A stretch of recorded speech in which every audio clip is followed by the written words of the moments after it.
সুমাইয়া বাথরুমে বসে বসে ফোন টিপতেছিল।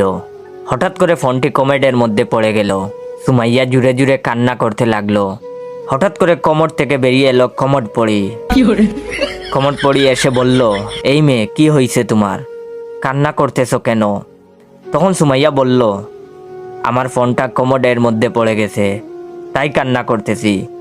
তখন কমোড পড়ি বলল, ওকে দাঁড়াও, আমি তোমার ফোন নিয়ে আসতেছি।